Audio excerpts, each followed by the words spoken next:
I'm just gonna be talking about the patterns for let's say for spasm or spasticity patterns.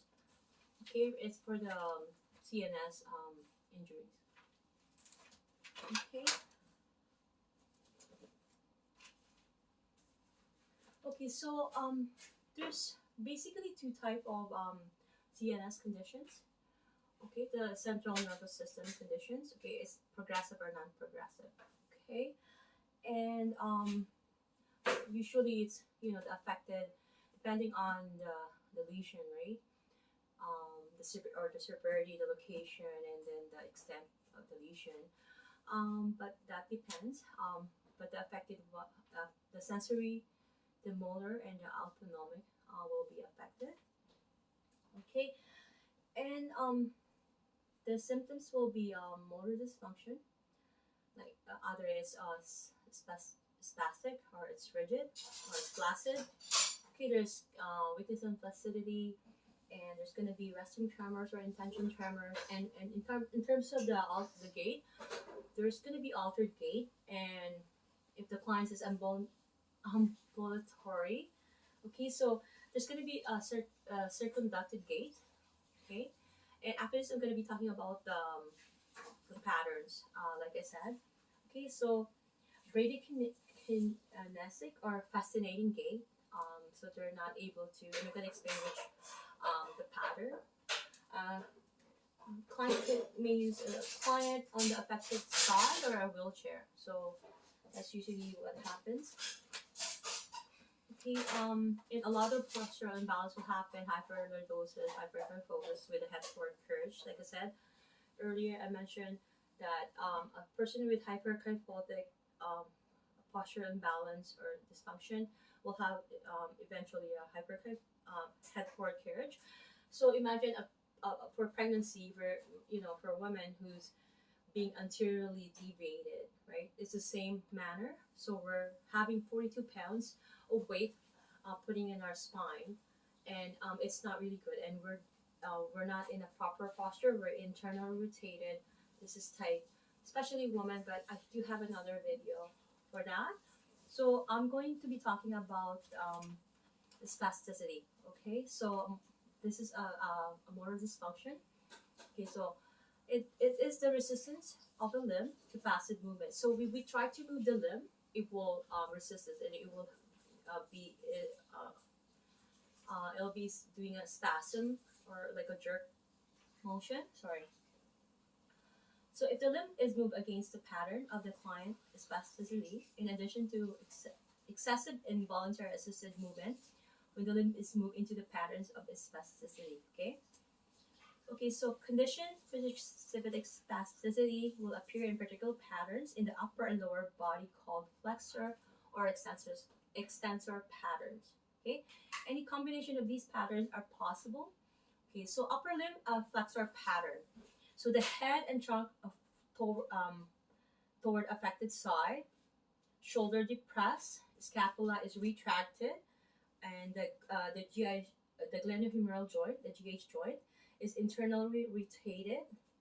Wow, that's going to be cause a lot of pain because if it's internally rotated, it's supposed to be protracted. The scapula should be protracted, but if it's retracted, there's going to be a lot of pain. And the joints are internally rotated and adducted, so it's going to be an adducted, elbow flexed, for pronated, wrist flexed, and fingers are flexed, and thumb is adducted. So that's going to be the positioning of the upper limb flexor pattern. For the upper limb extensor pattern, head and neck slightly extended. So slightly extended. It's bent away. The trunk is bent away.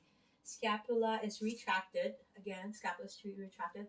Glenohumeral joint or the GH joint is internally rotated.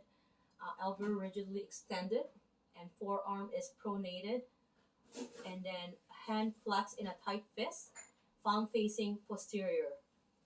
So it's going to be like this, the extensor upper limb extensor pattern. Okay. So for the lower limb flexor pattern, so it's going to be adduction. It's going to be an adduction, external rotation, and flexion of the hip, and knee flexed, dorsiflexed, and inversion of the ankle, toes flexed. So dorsiflex, inversion of the ankle, and then toes flexed. Oh my gosh, that's a lot of for the lower limb flexor pattern. So that's how it is. But the most common pattern is upper limb flexor pattern and lower limb extensor pattern. So I'm going to be discussing now the lower limb extensor pattern. Okay. Okay. So adduction, internal rotation, and extension of the hip, extension of the knee, and inversion of the ankle. That's going to be a lot of pain for anybody who's in this position, right? In this pattern. Okay, so associated reaction related to spasticity usually is an extensor thrust pattern. So when stimulation or pressure to the back of the head or neck or the trunk, it triggers the client to extend the limbs while arcing the back. So they're gonna have that extensor thrust pattern. It's automatic, right? If they have a trigger. So bite reflex. The teeth are clenched together with extreme force.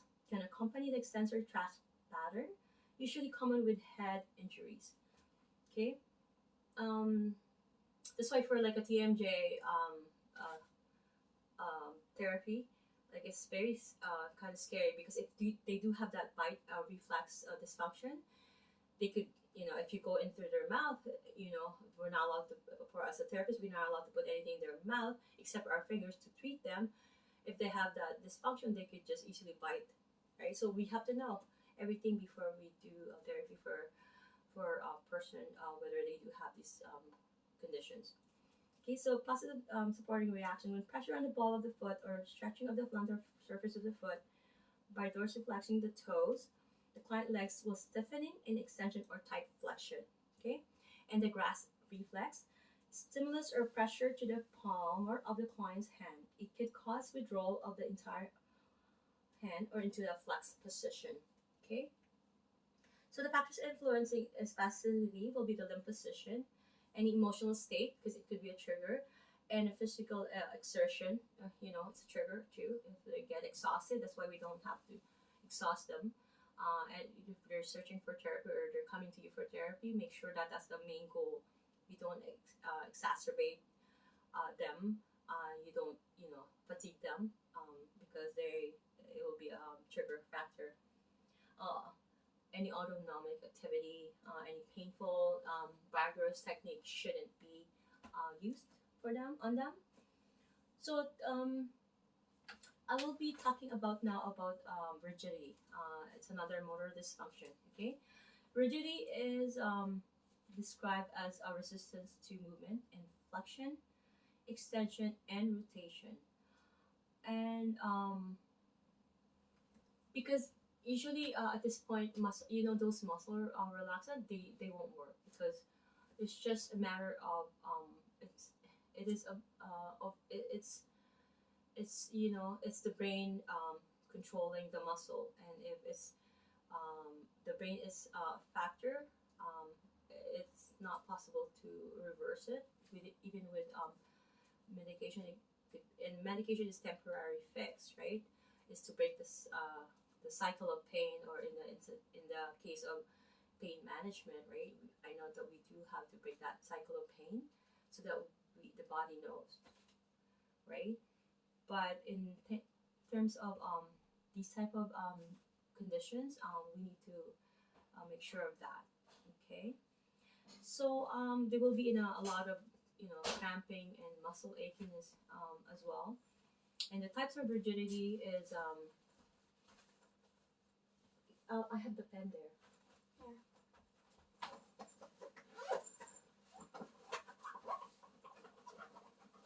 I already have it in the table. But this one. No, is it? Is the 18th already? You're joking. Okay. Go. You need to write my name. It's a new one. Okay. It'll be 5 minutes, okay? Can we go? Yes. Yeah, we'll go to more. Okay. Sorry. So types of rigidity is a lead pipe rigidity, cogwheel rigidity, and clasp knife rigidity. So for the lead pipe rigidity, it's a state of stiffness and flexibility that remains uniform throughout the range of passive movement, associated with diseases of the basal ganglia. Okay, so cogwheel rigidity is described as a ratchet-like movement. Okay, stiffness, tremor, and a clasp knife rigidity is an increased tension in the extensor of a joint when it is passively flexed, giving way suddenly on exertion or further pressure, seen especially in upper motor neuron diseases. Okay, I think that should be it for today. I will be talking about quickly about